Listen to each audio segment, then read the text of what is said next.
Hi, before I begin today's video, I want to give a shout out to a Black booktuber, and today's Black booktuber is Kimberly Anne.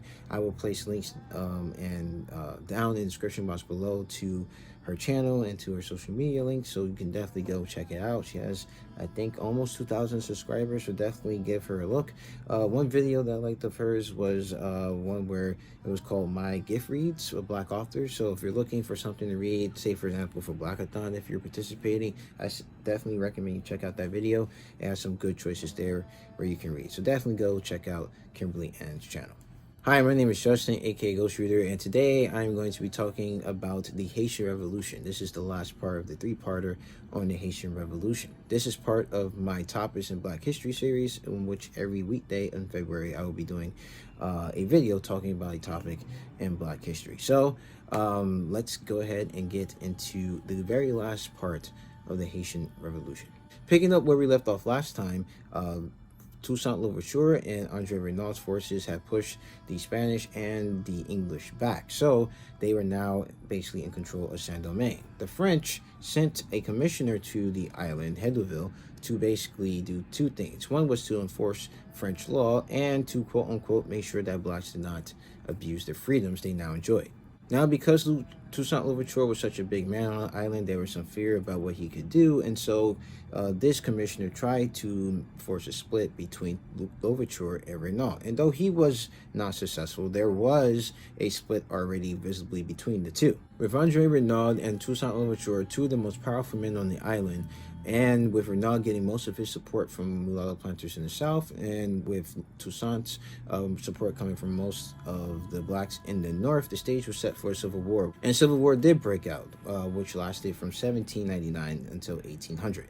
Toussaint Louverture's lieutenants Jean-Jacques Dessalines and Henri Christophe helped Louverture win this war, and they sent Renaud into exile, but amnestied all of the men fighting under him. With this, Toussaint Louverture became the most powerful man on the island and declared himself Governor General for life, also providing a constitution for San Domingue as well. However, he kept the plantation system going, which many did not want to see going because it reminded them of slavery, and by reimposing it or making sure that it stayed stable so they could provide exports to France, many felt like he was just reinforcing slavery again on them, and this would cause further trouble for him down the line. Now, when Napoleon back in France, because he was in power by this time, heard about Toussaint Louverture's making of a constitution, he would have none of it and completely rejected it, and decided that he was going to send an expedition to the island to reinforce slavery and bring it back into the fold. So while the French were getting together an expedition to come take back the island, Louverture actually faced some opposition back at home. An uprising occurred where people spoke out against him and against what they saw as exploitation of the masses by working on the plantation system. This caused him to end up executing his nephew, who was rumored to be the head of this group, and also caused him to crack down heavily on the uprisers. This caused him to be isolated from everyone. No one liked him on the island, the blacks, the mulattoes, the whites, and so he found himself isolated and kind of alone politically. This is when General Victor Emmanuel Klerk, Napoleon's brother-in-law, arrived on the island with 20,000 troops, and it would eventually request up to 80,000 reinforcements be sent to the island to bring it back under control. Now, he came with orders to basically ask Toussaint Louverture to stand down, of course, which he didn't, which led to a conflict between the two.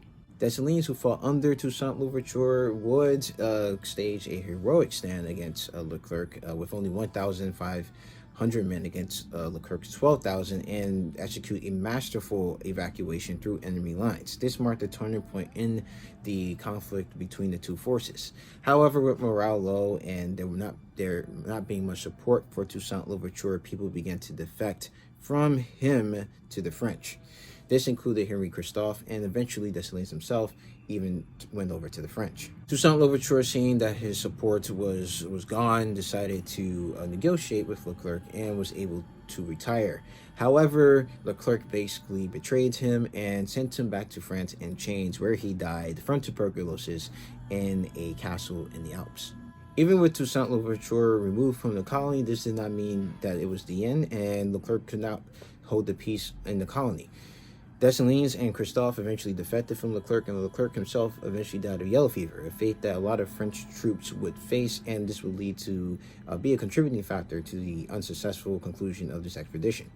With Leclerc dead, Rochambeau took over the expedition. By the end of 1803, the French had declared the expedition unsuccessful, with 50,000 French troops dying to try to retake the colony, and Rochambeau eventually left with what was left of the French forces. With the French gone in 1804, the colony of San Domingue declared its independence from France and was renamed to its original name, which was Haiti. Unfortunately, in the aftermath of independence, Dessalines ordered that the remaining French on the island be killed, and 4,000, unfortunately, were massacred. But with a new constitution in 1805, the varying factions on the island were brought together. Unfortunately, through a series of unfortunate events, Haiti has gone from being one of the most lucrative colonies in the Caribbean to being one of the poorest countries in the world. However, the Haitian Revolution is important. It made Haiti one of the first Caribbean nations to be independent, and became an example for others who wanted to gain independence as well. Simon Bolivar ended up there after he had some bad luck in Venezuela, but he would go on to become the George Washington of the South Americas, and ended up helping them liberate themselves from Spain. I mean, there were fears here in the United States of what a successful slave rebellion like Haiti could mean for African Americans here in the States. And some people took the example of the Haitian Revolution and tried to do their own slave revolt. Unfortunately, many of them did not. Were not successful, but they did inspire people to fight for their freedom.